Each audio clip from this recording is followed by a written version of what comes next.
Guys, pagluluto natin yung anak ko ng chicken tocino mga kamaypen. Chicken tocino mga kamaypen. Sinukulo natin.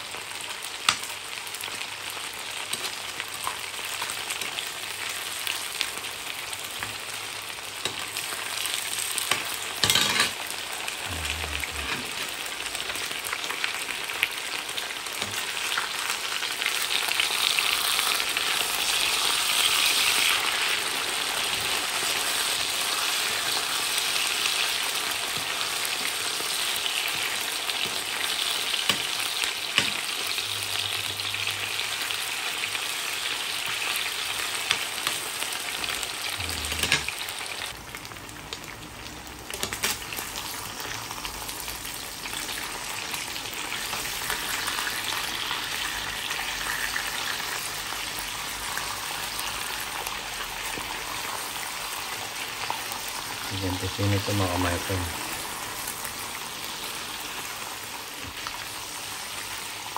Nung umuwi pa kami ng Pilipinas ito mga kamaypen, tinira na namin kay Yuji yan kasi gusto niya ito.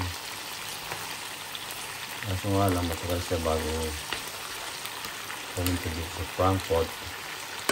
Tinira namin sa kanya. At hotdog mga kamaypen. Gusto niya kasi yung hotdog at sa kanya.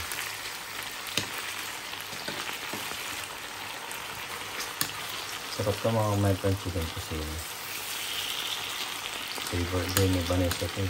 Chicken tocino.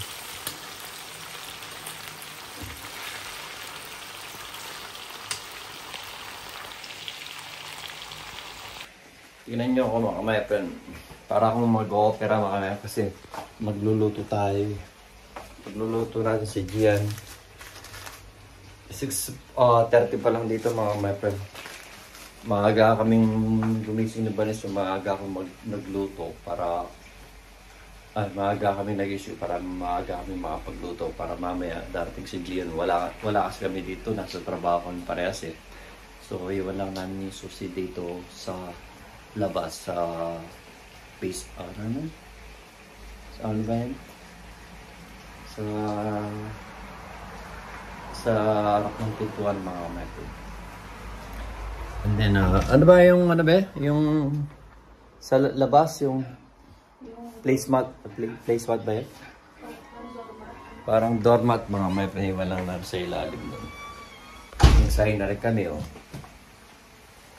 May pagdating ni Gian, baka tutong na yun. Sabi niya kasi, pagdating niya daw, matutulog muna siya mga may friend. Layo din kasi pinanggalingan niya mga may Berlin kayo.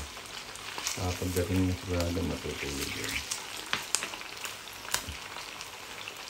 Kahit matulog muna siya. So, pinanapan mga mata. Ito ang tocino. Kung gusto sa kanya mamaya. Kaya maaga kami nagising. Kasi kung kagabi pa namin niluto ito, hindi na masyadong hindi na siya masyadong fresh mga mata. Tsaka yung kanin, baka madaling masira yung kanin. Kasi ngayon, na, kumukulo na mga mata. Antok pa kami, di ba? Nasa Diyos ko. Bukas naman, hotdog naman yung iluluto namin sa kanya. Buti natirahan pa namin siya. Masarap kasi na hotdog, dami nun eh. Kaso, sabi ko, tira natin si Gian, gusto niya yung mga hotdog. Tignan natin yung mga kamay ko.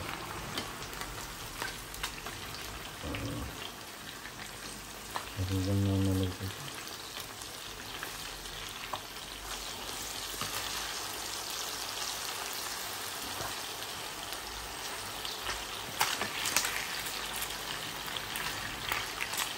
Sigurado magugustuhan nyo itong mga kamay ko. Chicken tocino.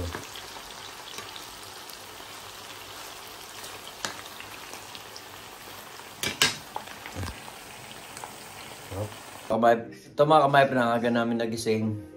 Dahil maaga kami parehas, siya mag-opening sa Coffee Pillows, ako rin mag-opening sa Rosalie. At mauna siyang alis. Pagluluto nga ko nga si Gian dahil nga pagdating niya mamayang 11, around 11 dito siya lang mag-isa. So sabi niya matutulog daw siya dahil 3 hours lang ang tulog niya dahil maaga siyang umalis, maaga siyang nagbiyahe mga kaibigan. From Berlin to Frankfurt. Tara mga kaibigan, tingnan natin dinututo natin dahil magbibista rin tayo nito. Okay. Oh, pwede na to. Oh, sarap.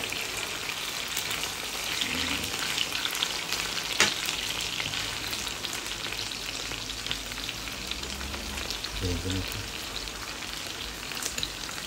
Patay na natin mga Martin. Sildalit na natin mga Martin. Yes, the light.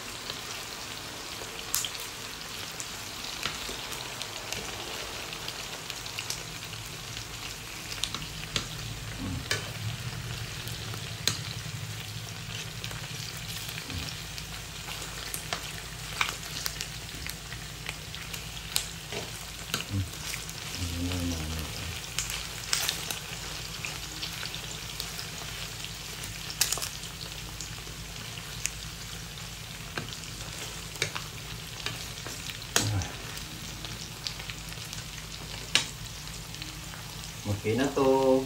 Panin na lang natin mga mata.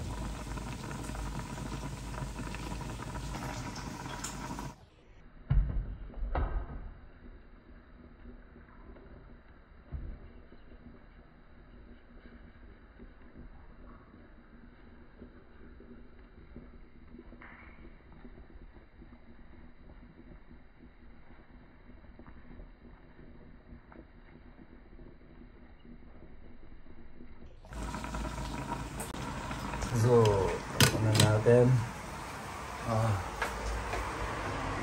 Lamig sa labas mga Martin.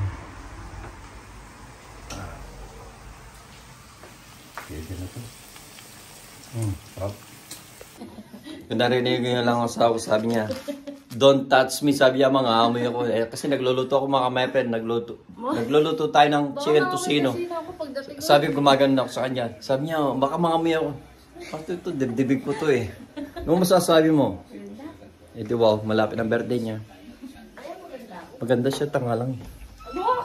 Wala, okay lang yan be. Lagyan. Lalagyan na natin sa palagyan mga Martin. So kailangan yung ano natin, microwave natin, linisin natin ng konti.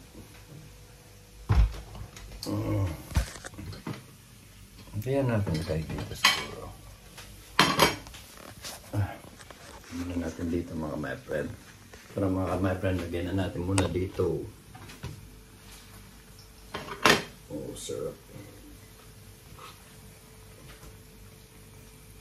Gusto ko naman ni Gian tosino mga my friend. Dapat meron siyang mantika para hindi siya magtikit-tikit.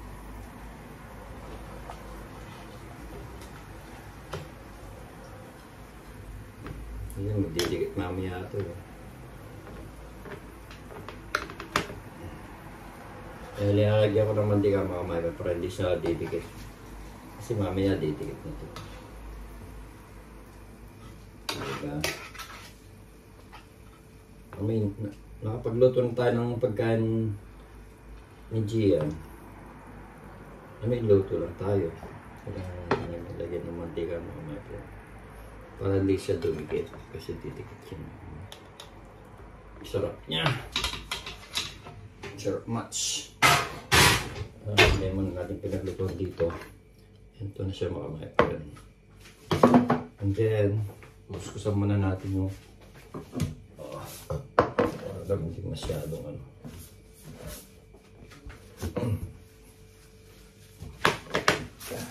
Ito na mga friend.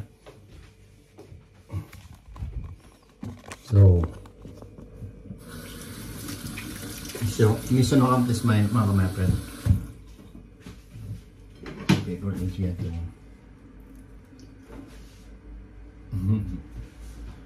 Yan. Tara mga my friend. Tabi na natin dahil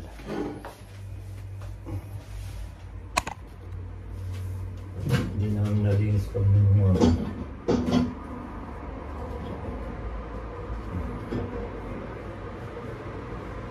wala na naman bagong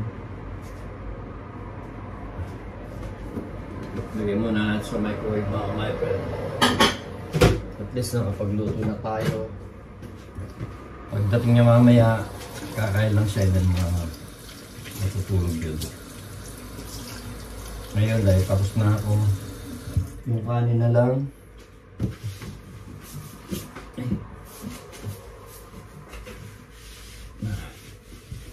Buti na lang naglinis na si Vanessa kagabi. Kaya marami nang malinis na yung ano namin mga kamay pa na. Masipag magano si Vanessa maghugas. Oh, di ba? Wala na yung andito. Pinalitan ko na. Yung pinamili namin kahapon ni Vanessa. Malapit na yung birthday niya. So hanggang dito na lang muna mga kamay pa. At tatanggalin na natin yung ano natin. Di ba? So gawa lang tayo ng thumbnail mga kamay pa. Ganito ba? Diba? Tapos na yung mantika mo.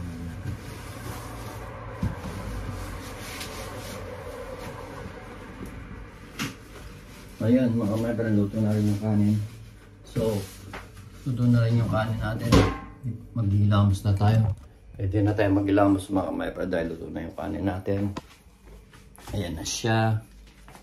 Oops, luto na mga kamay. So, tapos natin yung tubig. So, luto na yung kanin. Yan. Saba? Yan mga my friend. So, ibig sabihin yan mga my friend. Pwede na tayo magilamos. Dahil si Vanessa is alis na rin maya. Tapos na be? Luto na. God say dunk. Ha?